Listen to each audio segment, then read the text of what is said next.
I want to go back to that risk management theme one more time, because you're actually taking some money off the table in one of those Mag 7 names. It's Microsoft.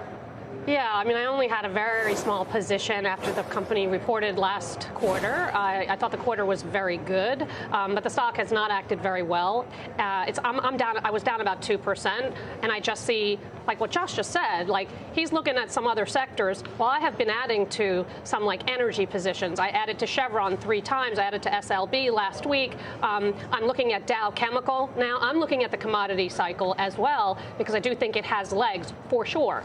And I think that maybe, just maybe, the Mag 7 take a pause. We're seeing it. They've actually have already taken a pause. But I come to, Frank, the valuation on this one, it's just not compelling to me. I would rather, as I mentioned, I'd rather own Broadcom, which has industry high margins, industry high free cash flow. The AI, it certainly has exposure to AI, but it also has exposure to some software with VMware. It's diversified. I love the management team. They're buying back a boatload of stock. I would rather pick that name that's down almost every single day since they reported earnings back in December, or I'll go elsewhere.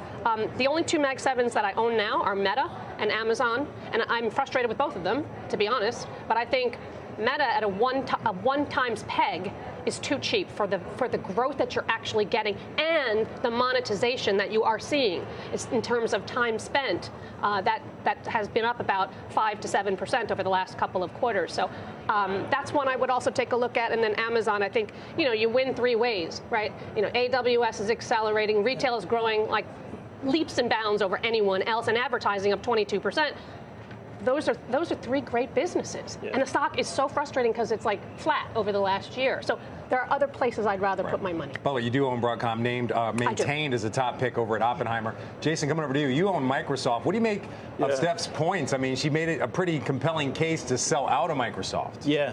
Listen, the price action hasn't been great. That's for sure, especially over the last 6 months. And I think one thing we could all say about 2025, which I think was pretty straightforward, is these names don't trade as a monolith. There's no doubt about that. Microsoft is expensive. I think some of the OpenAI news is kind of a little bit of a drag on the stock. I mean, but again, 18% revenue growth on a company this size, 25% EPS growth, Azure continuing to accelerate. I think there are some things to like. The PC market maybe continues to lift into this year. So we're going to stay patient with this one. But I definitely understand all the issues you might have with it. Well, the patience that you may be having may be related to earnings season. By the way, Dan Ives out with a note saying that earnings season should be AI validation for the bulls.